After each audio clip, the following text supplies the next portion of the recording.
Heute bei den Ruhrpottschnauzen OP-Termin im Raubtierhaus. Löwenkater Piefke muss unters Messer. Doppeltes Babyglück. Zwillinge bei den Gürteltieren. Spannendes Spielvergnügen. Beschäftigung für das Wildhundrudel. Und Glück für Tamina. Das Seehundbaby darf in Duisburg bleiben. Morgendliches Frischluftschnuppern beim Löwenrudel. Nur einer muss heute drinnen bleiben. Kater Piefke hat einen Termin mit Tierarzt Manuel Garcia Hartmann. Einen wunderschönen guten Morgen. Hallo, Herr Driesen. Guten Tag. Wir sind soweit. Ich auch. Das ist gut. Also, wir haben einen Löwenmann, unser Zuchtmann, der eine bisher nicht genau definierte Schwellung hinten an der Pfote hat. Er lahmt zwar nicht, aber es hat geblutet und es könnte sein, dass er da irgendwie einen Splitter drin hat oder ähnliches. Es sieht nicht super dramatisch aus, aber man sieht doch, da ist was nicht in Ordnung und deswegen legen wir jetzt in Narkose und kontrollieren, was das ist. Piefke ahnt Böses. Dabei will ihm der Tierarzt doch nur helfen. Hallo, Großer. Na? Also man sieht deutlich, er ist aufgeregt, er weiß, was Sache ist und er ist nicht erfreut. Hier. Also normalerweise, wenn ich hier so stehe, würde gerade er, der mich und den Herrn Driesen gut kennt, würde hier Theater machen. Stattdessen steht er bei der Tür und will raus. Er weiß genau, er ist dran. Fluchtversuch zwecklos. Unter den besorgten Blicken der Großkatze bereitet Hartmann die Betäubung vor. Bei diesen großen Raubtieren ist jede Narkose immer wieder ein bisschen eine Anspannung, weil was einem bei dieser Narkose nicht passieren darf, ist, dass der Patient während der Narkose wach wird. Es ist eine große Raubkatze und dem möchte ich nicht wach begegnen. Wenn hier so eine Aktion wie eine Narkose ansteht, dann ist man natürlich ein bisschen angespannt aufgrund dessen, weil man häufig nicht weiß, wie die Diagnose ausfällt. Hier heute ist das Problem jetzt wahrscheinlich nicht so massiv. Der hat wahrscheinlich nur einen Fremdkörper in der Pfote. Also es wird die Diagnose nicht so drastisch ausfallen. Und deswegen bin ich heute eigentlich nicht so besorgt wie sonst. Im Gürteltiergehege gibt es Familienzuwachs. Genaueres weiß Revierleiter Alex Neute bisher noch nicht. Der borstige Nachwuchs hält sich versteckt.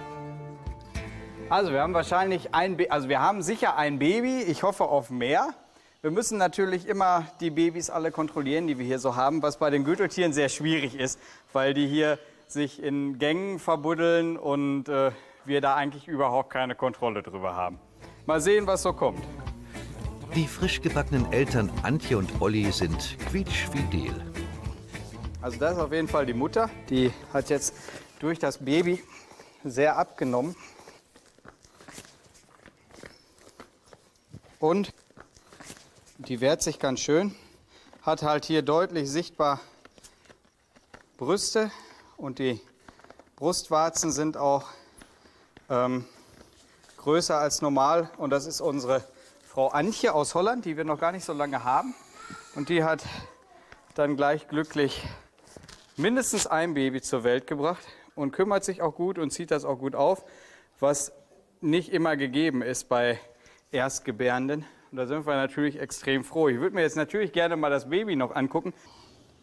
Vielleicht geht sie ja rein und schiebt ihr Junges auf der anderen Seite raus, aber ich glaube nicht. Wir sehen die Jungtiere erst ungefähr im 2. Monat, wenn die Jungtiere selber rumlaufen. Vorher haben die Eltern beziehungsweise die Mutter sie hier irgendwo verbuddelt und wird wahrscheinlich ein schön gemütliches Nest mit Heu und Stroh gemacht haben, was wir aber noch nie entdeckt haben. Der Vater kümmert sich nie um die Babys. Es kann sogar passieren, dass der die Babys auffrisst. Das ist bei uns aber nicht so. Der Olli ist eigentlich ein guter Vater und hat auch die vorletzten Babys, da ist die Mutter gestorben, wunderbar aufgepasst und geführt und hat denen gezeigt, wo das Futter ist. Weil das müssen die Kleinen natürlich lernen, was kann man hier fressen und wo ist das Futter, wo ist das Wasser. Und dann geht die Mutter eigentlich vor und die Kleinen laufen hinterher. Sie ist auch so, dass sie die Kleinen, wenn die vor so einem Bau sind und sich vor irgendwas erschrecken oder es ist irgendeine Gefahr, dann buddelt die ein, damit halt nichts passiert. Angespannt beobachtet Löwenkater Piefke die letzten Narkosevorbereitungen von Veterinär Garcia Hartmann. Ich verwende 3 verschiedene Narkosemittel. Das eine ist ein echtes Narkosemittel, Xylazin, das den Kopf ausschaltet, was auch den Schmerz ausschaltet. Das zweite ist ein Muskelrelaxanz, was quasi die Wirkung des ersten Mittels verstärkt und die Muskeln entspannt. Und das dritte ist noch ein kleiner Tropfen Valium, damit das Ganze noch besser funktioniert, damit eben auch die Ruhe einkehrt. Und jedes Mittel für sich würde nicht ausreichen für die Narkose, aber wenn man sie intelligent kombiniert, dann potenzieren die sich gegenseitig. Willst du mal aufstehen, Großer? Komm, steh mal auf, ist besser. Komm, komm mal her. Komm mal her. Komm. Haben Sie vielleicht einen Stuhl, den ich draufstellen könnte? Ich bräuchte nur einen anderen Schusswinkel. In dem Winkel kann ich nicht schießen. Piefkes Position macht es dem Tierarzt schwer. Der Narkosepfeil muss den Oberschenkelmuskel treffen. So, also der Löwe weiß jetzt schon genau, wie er uns hier sabotieren kann. Aber es gibt natürlich ein paar Tricks. Der eine Trick ist, dass ich den Schusswinkel verändere. Und der zweite Trick ist, dass ich in sein...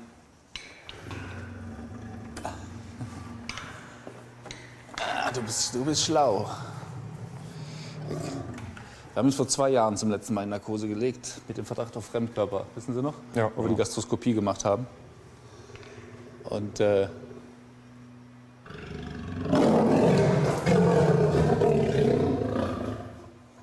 zu spät, Kleiner. 1:0 für Hartmann.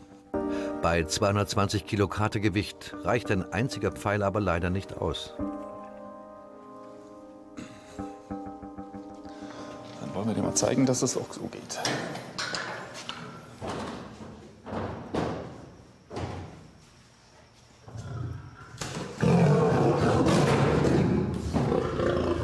Gut, so, jetzt verlassen wir bitte alle hier den Raum und schauen mal. Wir brauchen ein paar Minuten, bis er einschläft.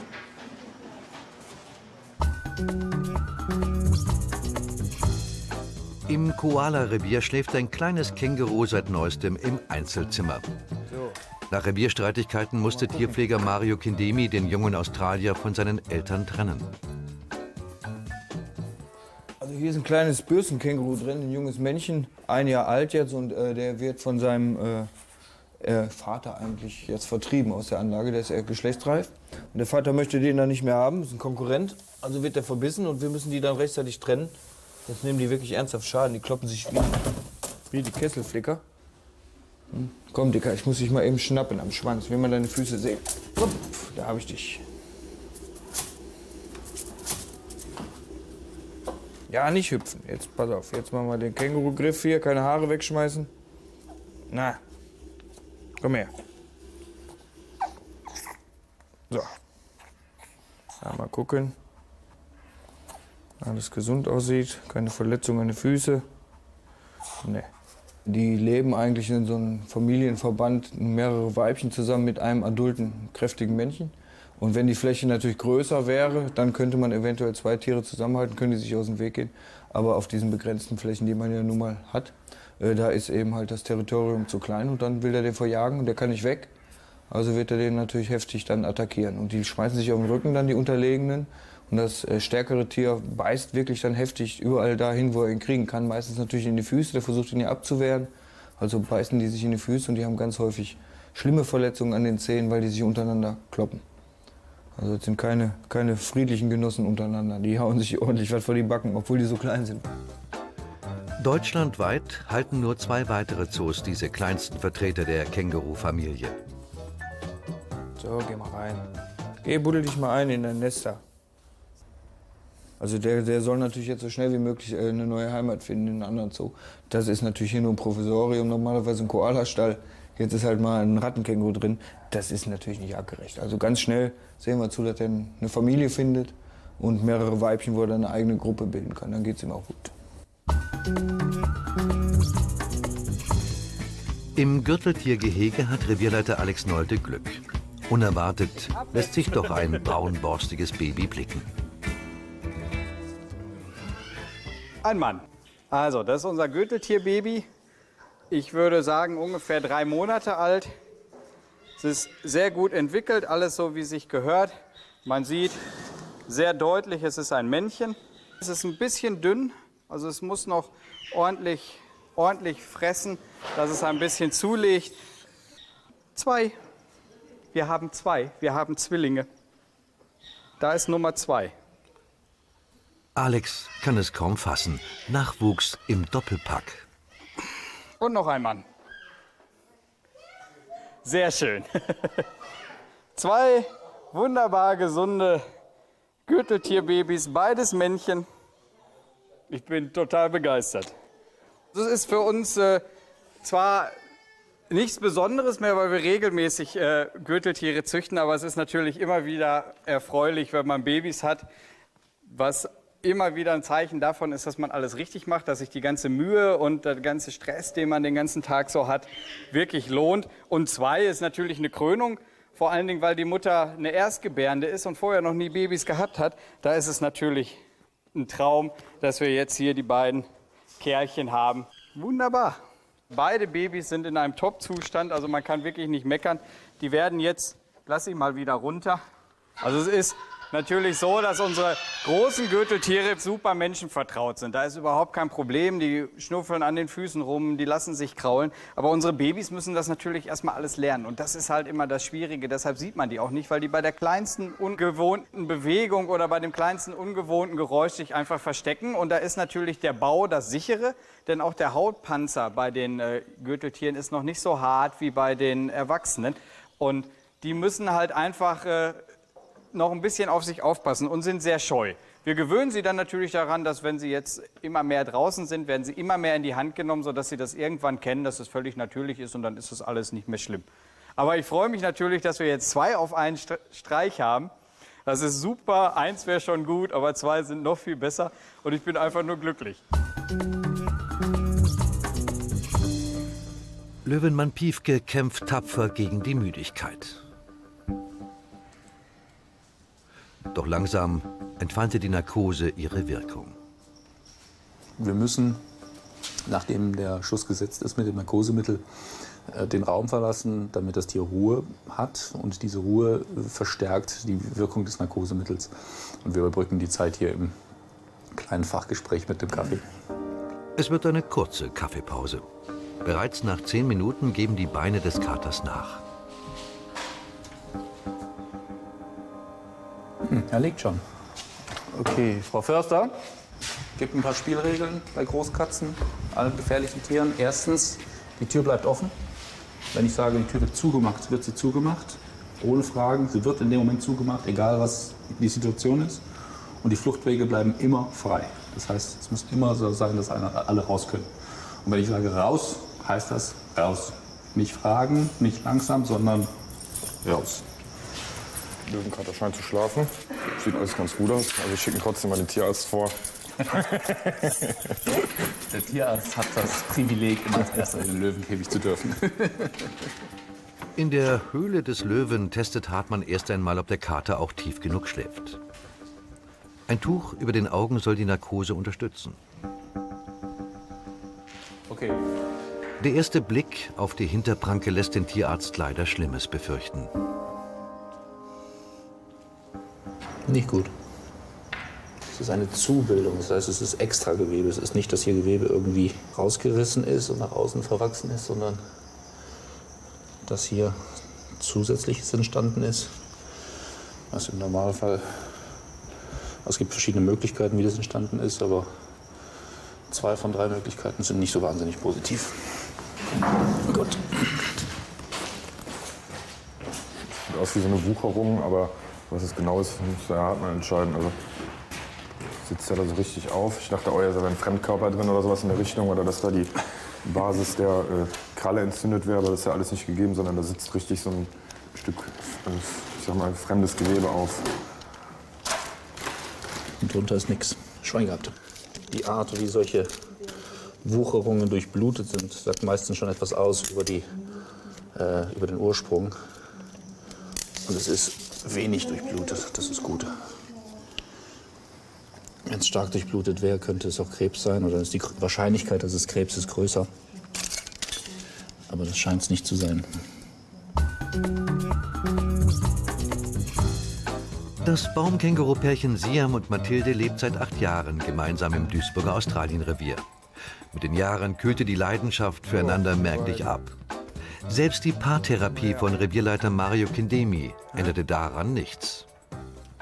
Also bei den Baumkängurus ist ja wirklich ein bisschen Aufregung in der letzten Zeit. Wir haben ja die beiden Tiere mal dauerhaft getrennt über mehrere Wochen, um vielleicht die Liebe wieder aufflammen zu lassen und die dann wieder zusammengeführt. Hat alles nichts genutzt. Der Sivam hat keine große Lust mehr, Sex mit seiner Frau hier zu machen. Die möchte, aber er möchte nicht.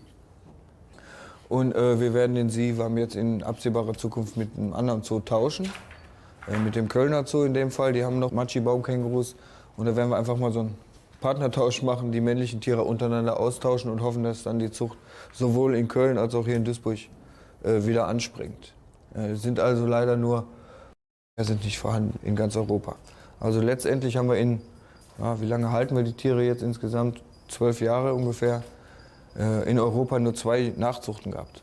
Das ist nix. Aber bei 8 Tieren ist es ja auch nicht so wirklich gute Ausgangssituation gewesen. Das sind so klassische Tiere, die in der freien Wildbahn so still und heimlich verschwinden und keiner kriegt es mit. Die Tiere sehen ja tatsächlich, wenn man die anguckt und beim Laufen auf den Ästen sieht, sehen die ja eher unbeholfen aus. Die Evolution scheint da noch nicht richtig fertig zu sein. Aber wenn man die mal genauer anguckt, dann sieht man tatsächlich, die haben an den Handflächen und an den Fußflächen extrem große Schuppen. Andere Kängurus haben das nicht, die haben fast glatte Haut. Die haben ganz große Schuppen, um einfach in der Rinde sich so wieder festzuhaken, besser einen Halt zu haben. Dann sind die Hände extrem beweglich, die können also richtig greifen, wie wir das auch können. Große Krallen, damit sie sich festhalten können und sind extrem kräftig. Kann man gar nicht glauben, das ist so ein kleines Känguru. Also wenn man den versucht festzuhalten, dann kann man als Erwachsener kaum bändigen. Solche Muskelkraft haben die, weil die eben ständig mit ihren Händen in Bäumen rumkrabbeln. Und der Schwanz, der dient bei den Baumkängurus als Stabilisation. Die können damit nicht greifen wie ein Klammeraffe, aber die können damit wirklich Gleichgewicht auspendeln. Interessant ist auch, dass sie sich in ihrer Heimat in den Urwäldern tatsächlich aus den Bäumen runterfallen lassen bei Gefahr. Die springen also ruhig 20 Meter hohe Baumriesen, lassen sich einfach runterplumpsen, springen auf den Waldboden und hüpfen dann einfach weg bis zum nächsten Baum und klettern da wieder hoch. Da passiert ihnen also nichts. Die ganze Muskulatur und der ganze Bewegungsapparat ist dafür ausgelegt, also Riesensprünge zu machen, obwohl sie in den Bäumen leben. Sivam, komm hier, kriegst du noch ein Brot und dann hau ich ab. Ja? Nimm mal, sei nicht so feige. Gut. Und dann bin ich schon weg. Und tschüss. Vergnügliches Familientreffen im Badebecken der Zwergflusspferde. Ausgeschlossen bleibt der gefiederte Mitbewohner. Doch heute setzt Zooinspektor Jan Swatek seiner Einsamkeit ein Ende. Das ist eine weibliche afrikanische Schwarzente. Die haben wir von einem Züchter bekommen. Wunderbar, denn wir haben hier letztes Jahr erfolgreich einen Schwarzenten-Erpel großgezogen, der mir sehr persönlich am Herzen liegt. Der lebt jetzt schon eine ganze Zeit bei unseren Zwergflusspferden. Und jetzt kriegt er heute endlich eine Frau. Jan war dabei, als das Entenweise aus dem Ei schlüpfte. Für den afrikanischen Schnabelträger ist der Zooinspektor seitdem die engste Bezugsperson. Ob die Entendame daran etwas ändern kann? Oh. Ja, wie man sieht, war jetzt erstmal nicht eine ganz so freundliche Begrüßung hier. Da ist ein bisschen Drohen, ein bisschen Imponieren dabei seitens des Erpels. Aber ich denke, die beiden finden sich. Man sieht, dass der Erpel sich gerade riesig aufbläht, richtig groß aufplustert. Und erstmal sie beeindrucken will. Aber ich denke, die beiden finden zueinander. Und was mich jetzt richtig freut, ist, dass ich erstmal abgemeldet bin. Normalerweise wird der Erpel jetzt zu mir kommen, weil ich eben die vertraute Person für ihn bin. Aber jetzt ist die Ente doch interessanter und das lässt mich doch hoffen, dass er vielmehr auch noch andere Enten kennt und akzeptiert. Und sie ist ja sehr interessiert.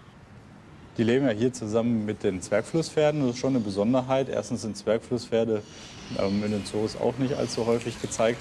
Sind relativ aggressiv auch. Bei uns eben weniger. Wir können sie mit anderen Tieren zusammenhalten. Wir können sie auch als Gruppe zusammenhalten. Und ich finde, in Gehegen im Zoo ist es immer ganz wichtig, wenn da noch so ein Blickfänger da ist. Ja? Man hat hier diese relativ große Tiere mit den Zwergflusspferden drin in diesem Gehege. Und wenn man sich umguckt, dann entdeckt man, ach, da ist ja noch was, nämlich dieses Entenpärchen dann jetzt in Zukunft. Also die Ente, der Erpel, muss man sagen, ist hier schon recht bekannt bei den Besuchern.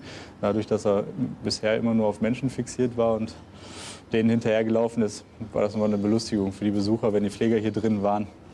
Na, da kommst du ja auch noch mal, ne? Hallo, du sollst dich nicht mehr um mich kümmern, du sollst dich um die Ente da kümmern. Ja, da ist die Ente. Ja? Versprochen, ich gucke auch noch ab und zu mal vorbei. So, tschüss. Im Löwenhaus hat Piefke seine Prankenoperation fast überstanden. Tierarzt Garcia Hartmann ist zuversichtlich. Ja, prima. Wir haben die Gewebszubildung entfernt, haben darunter uns das Gewebe angeguckt. Topfer bitte. Okay, danke. Und haben dann jetzt die entstandene Wundfläche, die nach der Entfernung entstanden ist, wieder geschlossen mit einer Doppelnaht. Und so wie das im Moment aussieht, sind wir fast fertig. Die Gewebezubildung ging nicht in die Tiefe. Das ist positiv. Sie war nicht mit eigenen Blutgefäßen ausgestattet, sondern lebte von den Blutgefäßen der näheren Umgebung. Auch das ist positiv. Und insgesamt ist es jetzt nichts weiter als ein Kratzer, den wir verschlossen haben. Schneiden bitte. Wunderbar. Wir werden das jetzt gut aufbewahren und ins Labor schicken, damit die uns sagen, ob das eine gutartige oder eine bösartige Entwicklung ist. Im besten Fall findet das Labor in dieser Geschichte innen drin noch einen Fremdkörper, der das Ganze verursacht hat. Aber es ist vom ersten Eindruck her zumindest ist es kein bösartiger Tumor, also kein Krebs. Und das ist für das Tier gut. Okay, OP-Besteck legt man nicht auf den Boden, sondern immer auf eine Unterlage. Ansonsten haben Sie Ihre Aufgabe sehr gut gemacht. Das ist das Schöne mit den Zootierpflegern. Die müssen vielseitig sein und dienen als OP-Hilfe, Narkoseassistent. So, jetzt machen wir noch eine Allgemeinuntersuchung, eine Blutentnahme und dann sind wir durch. Wir haben jetzt 36 Minuten. Wir sind gut in der Zeit. In ihrem Außengehege verspüren die 6 afrikanischen Wildhunddamen einen leichten Anflug von Langeweile.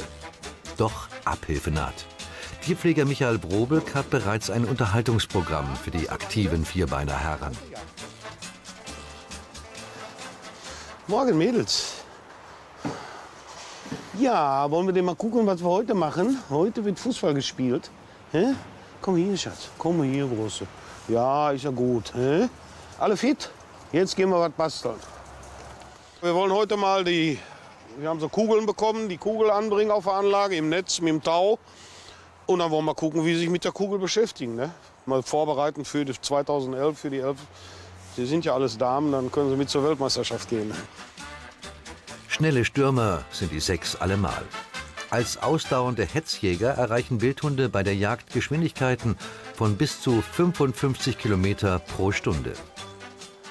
Ja, jetzt will ich die Kugel in ein Netz packen, das heißt in dieses Netz hier, die dann irgendwie befestigen, damit sie nicht rollen geht. Das kann im Übereifer passieren, dass die mal über einen Hund rollt. Und wir wollen ja keine verletzten Tiere. Aber die werden das sowieso alles auseinandernehmen, so wie ich die einschätze.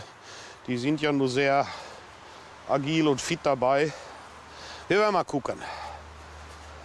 Da tun wir nachher noch ein Pülverchen drüber, damit sie auch gut was für die Nase haben. Super Spürnasen haben die Tiere nicht. Hyänenhunde jagen nach Sicht. Trotzdem sind neue Gerüche für sie ein netter Zeitvertreib. Beschäftigung ist in dem Sinne wichtig, das bringt eine gewisse Abwechslung ins Alltagsleben. Und wichtig ist sie auch bei Streitereien. Dann werden die ein bisschen runtergedrückt, und, weil sie eben abgelenkt sind. Aber die Gruppe steht eigentlich ziemlich gut im Moment und es dient reinweg der Unterhaltung. Und natürlich, für uns ist es immer wieder interessant zu sehen, was die aus dem Blödsinn, den wir hier veranstalten, machen. Das ist ja wie eine Belohnung für uns dann. Ne?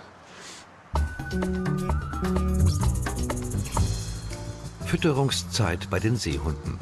Auch der jüngste Spross Tamina wartet schon sehnsüchtig auf Tierpflegerin Ibonna Brandt und die nachmittägliche Fischration. Hallo, du Zwerg.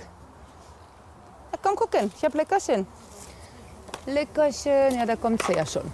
Ja, ein Riesenbaby ist das schon. Ja, komm, Mama, schön. Schön anpassen, anpacken. Ja, fein. Die macht das schon ganz prima. Das ist ein Vitaminfisch. Das ist unser Tamina, ein Baby von diesem Jahr, was jetzt genau 4,5 Monate alt ist. Und das ist Tochter von unserer Ältesten, die alte Oma da hinten. Und die Tamina ist ganz was Besonderes schon mal dadurch, weil unsere Oma fast 40 Jahre alt ist und in dem Alter noch ein Baby zur Welt gebracht hat, was super fit ist, super umgänglich. Normalerweise leben die Seehunde 15 Jahre durchschnittlich und sie ist schon fast 40, also ist schon enorm. Und da kann natürlich jeden Tag jetzt passieren, dass die ablebt. Und da haben wir uns gedacht, wir behalten ihre Tochter als Nachfolgerin. Und das ist jetzt Tamina. Die Entscheidung ist jetzt gefallen. Und da freuen wir uns natürlich darüber. Ansonsten geben wir meistens die Jungtiere ab.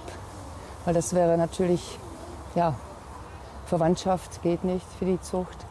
Und bei Tamina machen wir eine Ausnahme, weil unsere Oma ist ja noch ein Wildfang.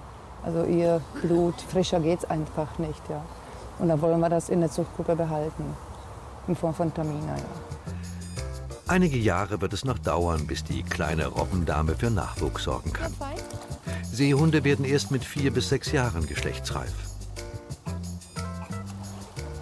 Komm her. Die Kleine macht sich ganz prima.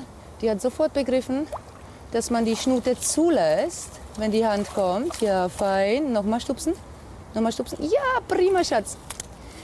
Das ist nicht üblich bei den Jungtieren. Die sind dann so gierig, wenn die Milch nicht mehr fließt von der Milchbar, entdecken die natürlich den Fisch und sind gierig ohne Ende. Und wenn man dann die Hand anbietet, sind meistens Löcher in den Fingern. Das ist eigentlich üblich bei der Erziehung der Babys. Bei Tamina war das überhaupt nicht der Fall. Die war von Anfang an sehr human und hat es erkannt, dass das anders aussieht wie Fisch. Man kann auch sagen, sehr schlau. Ein schlaues Mädchen, ne? Ja, fein. Und tschüss. So, dann bis morgen, ne? Zum Abschluss der Narkose nutzt der Tierarzt die Gelegenheit zu einer Allgemeinuntersuchung des hoffentlich noch tief schlafenden Patienten. Ja, ein ausgezeichnetes Gebiss. Das ist echt super. Ganz klein bisschen gerötetes Zahnfleisch an einem Zahn. Aber die Zähne sind alle intakt. Sehr schön. Sehr, sehr schön. Auch seine Statur kann sich sehen lassen. Schwerer Junge. Ich sag nur, der hat 20 Kilo zu wenig. Er ist schwer, aber er ist nicht dick. Sein Gewicht kann Manuel Garcia Hartmann nur schätzen. Freiwillig steigt keine Großkatze auf die Waage. Also ganz genau wissen wir es nicht, aber ich würde ihn auf 220, vielleicht 240 schätzen. Wir haben früher mal die Löwinnen gewogen und die lagen alle so um die 190. Und er ist größer. Ja, ich würde sagen, für den Löwen ist er in einer sehr guten Verfassung. Hat zwar so ein paar kleine Kampfnarben, aber insgesamt ist er fast ohne irgendeine Macke, was selten ist. Die klappen sich ja ganz gut untereinander im Rudel. Und das beweist, dass er den anderen also weit überlegen ist. Also die Weibchen haben viel mehr Macken und Blessuren als der Kater.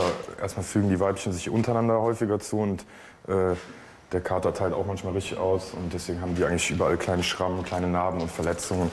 Und der ist ja eigentlich hier ziemlich tadellos, also hat wenig Verletzungen.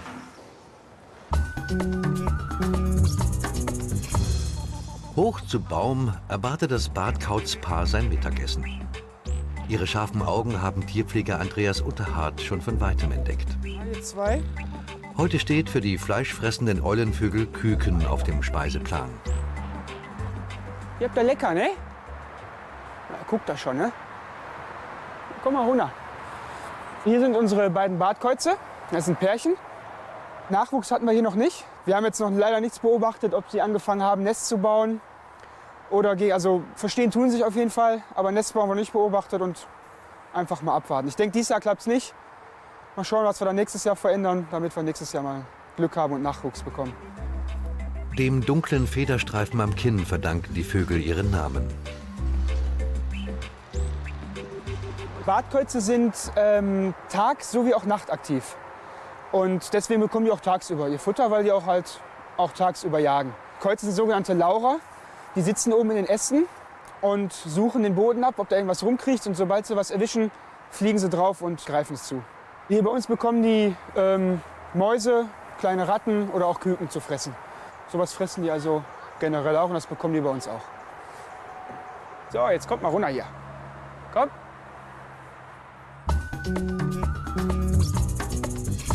Die Duisburger Wildhunddamen haben schon spitz gekriegt, dass auf ihrer Außenanlage etwas vor sich geht. Ich werde ja sehen, dass ich eine Spur hier hinlege. Im Moment mit Ingwerpulver. Und die werden dem Geruch folgen und dann müssen wir halt abwarten. Aber normalerweise sieht es so aus, die werden erst vorsichtig beschnüffeln, weil sie nicht wissen, was es ist. Und wenn sie den Dreh raus haben, dass die gar nicht so gefährlich ist, wie die aussieht, werden sie anfangen, die ganze Konstruktion irgendwann in die Einzelteile zu zerlegen. Das ist halt so bei Wildhunden, da kann man nichts dran machen. Es ist, wie die ist, ne? So, jetzt werden wir mal eine Spur legen. Mit Ingwer, heute mit Ingwer. Dann werden wir erstmal dieses hier so ein bisschen versuchen einzureiben. Das hält schon so. Aromatherapie für neugierige Nasen. Der Pfleger als Tieranimateur. In Duisburg ist das ganz normal. Das ist einfach Gewürz, was man in jedem Laden kriegt. Wir nehmen auch wegen der Abwechslung schon mal Paprika. Chili wirkt auch besonders. Das ist im Prinzip egal. Das ist nur ein anderer Geruch da ist oder für sie ein fremder Geruch. Man soll auch nicht immer dasselbe nehmen, das wird zu eintönig. Das ist halt so eine Animation zur Bewegung. Ne? Die Idylle im Seelöwenbecken trügt. Unter den Meeressäugern herrscht ein Generationskonflikt. Mit Jungbulle und Beckenchef Pitt kommt nicht jedes der 6 Weibchen klar. Hallo Evi. Ja, hallo Schatz. Hast du Hüngerchen? Ja, fein. Hallo meine Süße. Das schmeckt aber, ne? Unser Evi ist seit ein paar Monaten ja, ganz alleine nicht. Die geht im Wechsel raus in das Becken. Denn sie verträgt den Pitt nicht unbedingt. Der Pitt ist junger Bursche und sie ist eine alte Dame, die einfach Ruhe braucht. Und wir haben das ausprobiert und jedes Mal, wenn die zusammen sind, tut ihr nichts. Aber es reicht schon, wenn der rumschreit und die ein bisschen rumjagt, so wie die jungen Hühner. Und dann hält sie sich nur im Graben auf, frisst nicht und das kann man nicht gebrauchen in ihrem Alter. Sie ist 24 Jahre alt und das ist schon ein enormes Alter für einen Seelöwen. Durchschnittsalter ist sonst 15. Hallo, nicht dazwischen labern. 15 Jahre ist Durchschnittsalter. Das machst du prima. Ja. Im Zoo gibt es 35-jährige Seelöwen durchaus. Alle im Zoo gehaltene Tiere werden älter. Das ist einfach so. Das ist auch eigentlich ganz natürlich. Die bekommen bei uns 1A-Futter, das sie nicht draußen immer bekommen. Tierarzt ist an Ort und Stelle jedes Mal, wenn irgendwas ist. Wir machen Prophylaxe, die werden regelmäßig entwurmt, Vitamine, was sie draußen auch natürlich nicht bekommen. Und keine natürlichen Feinde. So, ich habe noch die letzten 3 Fische, Schatz. Möchtest du? Oder bist du satt? Hallo? Ja, dann gehe ich. Dann gucken wir mal.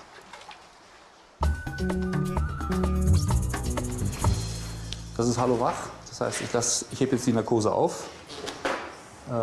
Ich möchte Sie bitten, dass Sie alle rausgehen. Vielleicht der Herr Driesen bleibt noch kurz bei mir. Ich brauche jemanden zum Stauen. Aber sobald wir es verabreicht haben, verlassen wir dann.